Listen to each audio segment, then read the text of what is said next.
কৰ্মচাৰীসকলে তেওঁলোকৰ চাকৰি কাৰ্যকালৰ সময়ত তেওঁলোকে যি নিষ্ঠাৰে কামবিলাক কৰে, কিন্তু তেওঁলোকৰ যেতিয়া নেকি পেঞ্চনৰ কথা আহি পৰে তো তেতিয়াই লাগি যায় খেলিমেলি। তো এই পেঞ্চনৰ ক্ষেত্ৰত মাননীয় মুখ্যমন্ত্ৰী মহোদয়ে এক বৃহৎ ঘোষণা কৰিছে। তো আজিৰ এই ভিডিঅ'ৰ জৰিয়তে আপোনালোকক এই পেঞ্চনৰ বিষয়ে ক'বলৈ গৈ আছোঁ। মুখ্যমন্ত্ৰী মহোদয়ে যিসকল কৰ্মচাৰী আছে তেওঁলোকৰ পেঞ্চনৰ বিষয়ে, তেতিয়া বহুতো কৰ্মচাৰী এতিয়া পেঞ্চনৰ বিষয় লৈ সেইখিনি উত্থাপন কৰিয়ে আছে। তো এই বিষয়খিনি আজিৰ এই ভিডিঅ'ৰ জৰিয়তে জনাম। চ' আছামিজ ব্লগাৰ পিকে ইউটিউব চেনেলৰ নতুন এটা ভিডিঅ'লৈ আপোনালোক সকলোকে স্বাগতম জনাইছোঁ। আশা কৰিছোঁ নিশ্চয় আপোনালোক সকলো ভালে আছে, ভালে থাকক, ভালে থকাটো বিচাৰোঁ। দিনটো আপোনালোকৰ ভালে ভালে যাওক সেইটোৱে কামনা কৰিছোঁ। তো ভিডিঅ'টো শেষলৈকে চাই আপোনালোকৰ মন্তব্য কমেণ্টৰ জৰিয়তে জনাব।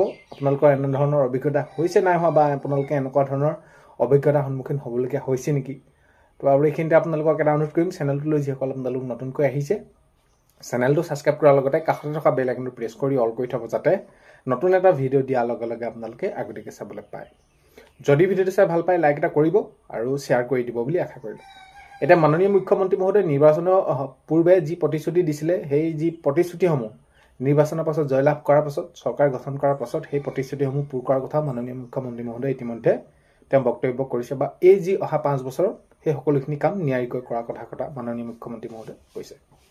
তেতিয়া সেই প্ৰতিশ্ৰুতিসমূহৰ ক্ষেত্ৰতো যদি চাওঁ, তেনেহ'লে তাৰ উপৰিও এতিয়া এই বিশেষকৈ যি মাননীয় মুখ্যমন্ত্ৰী মহোদয়ে তেওঁ ফেচবুক পেজত প্ৰফাইলত তেওঁ সেইখিনি আপডেট লিখিছে, আৰু ইয়াৰ পূৰ্বেও এই বিষয়টোত কথাটো কোৱা হৈছিলে আৰু কৈছিলে, আৰু এই বিষয়খিনি যিহেতু এতিয়াও সেইখিনি সুচাৰুৰূপে হোৱা নাই কামখিনি পেঞ্চনৰ, তো এতিয়া সেইবাবে পুনৰ যোৱাকালি মাননীয় মুখ্যমন্ত্ৰী মহোদয়ে এই বিষয়ৰ ওপৰত মন্তব্য আগবঢ়ালে। তো মুখ্যমন্ত্ৰী মহোদয়ে এনেদৰে কয় যে জীৱনৰ মূল্যৱান সময় ৰাজ্য আৰু সমাজৰ সেৱাত উৎসৰ্গা কৰা চৰকাৰী যিসকল কৰ্মচাৰী, কাৰণ কেলৈ সেই যিসকল চাকৰিয়াল তেওঁলোকে জীৱনৰ মূল্যৱান সময়খিনি ক'ত দিয়ে? ৰাজ্যৰ বাবে দিয়ে, সমাজৰ বাবে দিয়ে, সমাজ সেৱাত দিয়ে, তেওঁলোকে উৎসৰ্গা কৰি দিয়ে গোটেই জীৱনটো। তো এই চৰকাৰী যিসকল কৰ্মচাৰী অৱসৰ পাছৰে সন্মান সহকাৰে জীৱন নিৰ্বাহ কৰাটো তেখেতসকলৰ হৈছে অধিকাৰ। মানে তেওঁলোকে অৱসৰ গ্ৰহণ কৰিলে, অৱসৰ গ্ৰহণ কৰাৰ পাছত তেওঁলোকে যেন সেই কৰ্মচাৰীসকল তেওঁলোকে অৱসৰ গ্ৰহণ কৰাৰ পাছত তেওঁলোকৰ যিটো প্ৰাপ্য সেইটো হৈছে তেওঁলোকৰ পেঞ্চন। তো অধিকাৰ, কিন্তু বহুতো ক্ষেত্ৰত পেঞ্চন লাভত হোৱা অযথা বিলম্বত পৰি তেখেতসকলে মানসিক সমস্যা আৰু আৰ্থিক অসুবিধাৰ সন্মুখীন হৈ আহিছে। এতিয়া যদি আমি কৰ্মচাৰীসকল চাওঁ, তেনেদৰে তেওঁলোকৰ সময়মতে পেঞ্চনখিনি নহয়, আৰু এই অৱস্থা কোনোপধ্যে গ্ৰহণযোগ্য নহয়। মুখ্যমন্ত্ৰী মহোদয়ে এইটো জনাইছে। পেঞ্চন প্ৰক্ৰিয়াকৰণত জবাবদিহিতা নিশ্চিত কৰিবলৈ আমাৰ অসম চৰকাৰে কঠোৰ পদক্ষেপ গ্ৰহণ কৰিছে, আৰু এইখিনি পূৰ্বতেও কৰিছিলে, কিন্তু কামখিনি সুচাৰুৰূপে হোৱা নাই। এতিয়া কথাটো কৈছিলে যদিও, কিন্তু এইখিনি ক্ষেত্ৰত এতিয়া মাননীয় মুখ্যমন্ত্ৰী মহোদয়ে এইবাৰ অধিক এইখিনি চোকা দৃষ্টিৰে চোৱা দেখা গৈছে, আৰু নিৰ্ধাৰিত সময়সীমাত পেঞ্চন যদি কেছ নিষ্পত্তি নকৰে বা নকৰিলে সেইখিনি দায়িত্বত থকা বিষয়াৰ ওপৰত কি কৰিব? আৰ্থিক জৰিমনা বিহা হ'ব বুলি এবাৰ স্পষ্টকৈ এইখিনি কঠোৰভাৱে মাননীয় মুখ্যমন্ত্ৰী মহোদয়ে জনাইছে। লগতে আন কিছু সৰলীকৃত প্ৰক্ৰিয়াও আমি আৰম্ভ কৰিছোঁ, এইদৰে মাননীয় মুখ্যমন্ত্ৰী মহোদয়ে জনাইছে।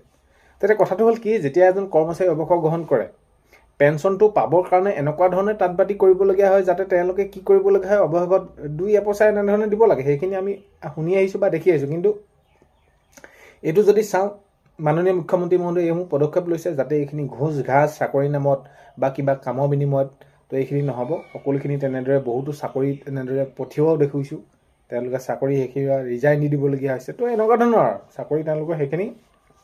তো এইবাৰ মাননীয় মুখ্যমন্ত্ৰী মহোদয়ে কৈছে এইটো যে যিসকল কৰ্মচাৰী তেওঁলোকে সেইখিনি তেওঁলোকৰ অধিকাৰ, সেইটো তেওঁলোকৰ প্ৰাপ্যখিনি।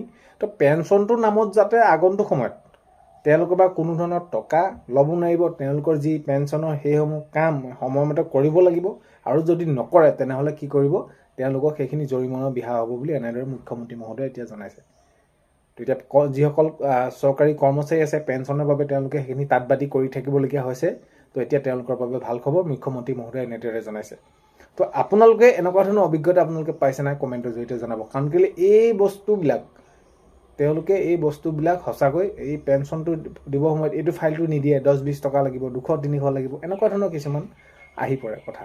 তো এইখিনি ক্ষেত্ৰত আৰু নহ'ব, মুখ্যমন্ত্ৰী মহোদয়ে জনাইছে আৰু লগতে কি কৰিব, কিছু সৰলীকৃত প্ৰক্ৰিয়া আৰম্ভ কৰিছোঁ বুলি মুখ্যমন্ত্ৰী মহোদয়ে জনাইছে।